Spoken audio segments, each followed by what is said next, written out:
Obstáculos para el ejercicio de los derechos laborales y a la libertad sindical en el trabajo doméstico. Caso U+D. Preguntarle a una trabajadora doméstica afro en Medellín por su historia como trabajadora en el sector lleva casi siempre a que ella empiece contando desde el momento en el que llegó a Medellín. Una ciudad a la que llegan con la promesa no solo de sobrevivir como lo hacían en su lugar de origen, sino con el sueño de trabajar y mejorar sus condiciones de vida. Sin embargo, la realidad es otra, sobre todo en esta ciudad que es profundamente racista y clasista. A las mujeres afrocolombianas oriundas de Urabá o del Chocó, cuando llegan a Medellín, muchas veces a causa del desplazamiento forzado, el mundo laboral solo les ofrece el trabajo doméstico. La creciente migración de la gente chocuana hacia la promesa de la ciudad de Medellín muestra que aún existen unos lazos de dependencia entre el departamento del Chocó y Antioquia. Se encuentran hoy más ligados que nunca por una serie de vínculos económicos, políticos y sociales caracterizados por una relación jerárquica de dependencia y dominación. Las mujeres afiliadas a U+D tienen en común esta historia, y es que el trabajo doméstico termina siendo la primera opción de trabajo que reciben.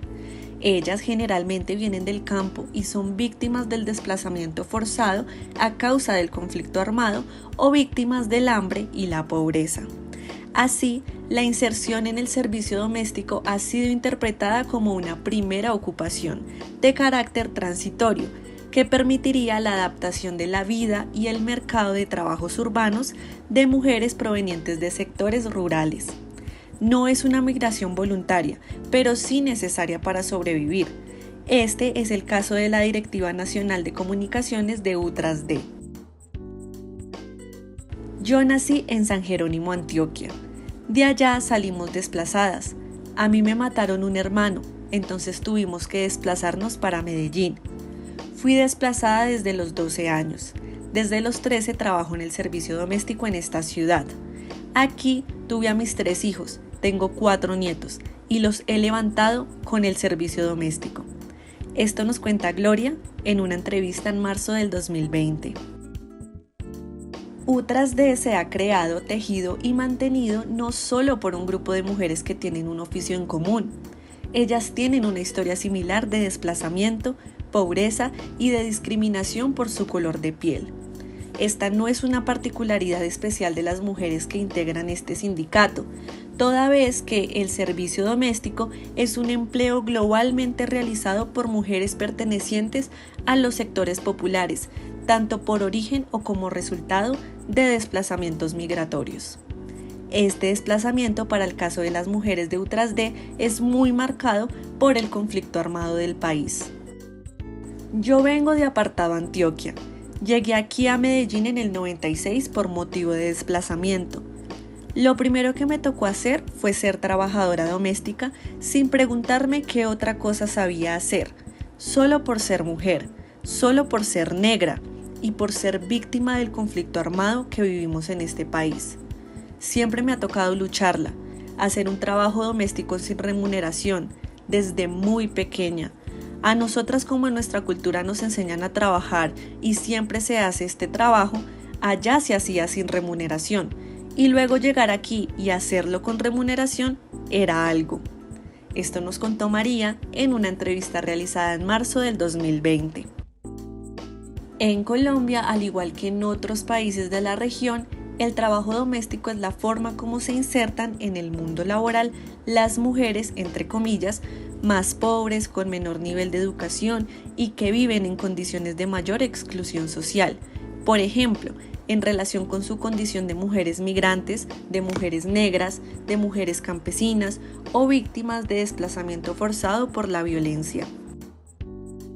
Las necesidades de trabajo de muchas mujeres que se encuentran en la pobreza, que han sufrido el desplazamiento forzado por la violencia y que viven multiplicidad de circunstancias que crean un marco de fragilidad económica para ellas y sus familias, las obligan a aceptar empleos con pocas o ninguna garantía laboral y las ponen en una situación de precariedad laboral.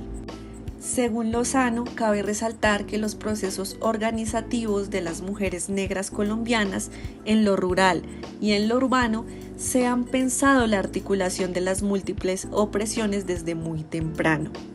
Desde inicios de la década de los 90 se escribía sobre la urgencia de articular raza, clase y género en crítica al movimiento social de comunidades negras y de igual manera al feminismo occidental, sin yuxtaposiciones ni predominancia categorial. En los diversos encuentros de organizaciones de mujeres negras, estas han planteado la imposibilidad de compartimentar la experiencia de ser mujer y negra. En consecuencia, se ha afirmado que no es mujer y negra, sino mujer negra. Esta cita de Lozano podría ser la explicación de por qué este sindicato, cuando se funda en el año 2013, hace expreso, desde sus siglas hasta la definición de sus estatutos, la noción de mujeres afrocolombianas y que se dedican al oficio del trabajo doméstico. Sin embargo, no fueron referentes teóricos sobre el tema los que llevaron a las mujeres a tomar esta decisión, ni tampoco su acercamiento a los discursos o reivindicaciones de la población afro en Colombia. Como lo relata María Roa, quien lideraba el proceso de constitución del sindicato en ese momento, el paso inicial era avanzar en que las mujeres se reconocieran como sujetos de derechos, como trabajadoras domésticas con derechos. Por esto, quizá las discusiones del movimiento afro aún no hacían parte del proceso inmediato, pero sí como uno de los temas a trabajar en la agencia sindical. Fuimos mirando junto con la ENS y Carabantú y estas reuniones que hacíamos periódicamente con las mujeres, y allí salieron muchas necesidades de que teníamos que formarnos como género en temas étnicos y de sindicalismo. Y yo creo que la prioridad fue el reconocimiento como tal, como mujeres trabajadoras domésticas. No nos reconocíamos como mujeres trabajadoras domésticas, nosotras decíamos que no lo éramos, que trabajábamos en otros lugares, como en oficinas, fábricas de confecciones y esos temas por el estilo, porque nos daba pena, no teníamos claro que era un trabajo con derechos y digno como cualquier otro. Esto nos cuenta María en una entrevista en marzo del 2020. Yo era una de las mujeres a la que le preguntaban: Gloria, ¿usted en qué trabaja? Y yo nunca decía que en el servicio doméstico porque me daba pena, porque siempre a mí me habían plasmado que a las mujeres del servicio doméstico nos decían sirvientas o éramos el comejón de los ricos y de las personas que nos menospreciaban. Esto nos cuenta Gloria en una entrevista en marzo del 2020. En un país como Colombia, donde ser sindicalista es cargar con un gran estigma, la elección que hicieron las fundadoras de UTRASD pasaba por varios análisis que van desde la violencia antisindical de más de 3.200 muertos, según datos de la Escuela Nacional Sindical a septiembre del 2020, hasta el desprestigio dado por los empleadores al decir que solo quieren acabar las empresas.